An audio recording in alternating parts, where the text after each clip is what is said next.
profesión? Bailarina. En serio. Y digo, ¿en serio, bailarina?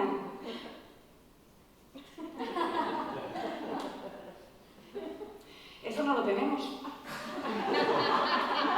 ¿Y qué tenéis que se le parezca? Monitor de ocio y tiempo libre.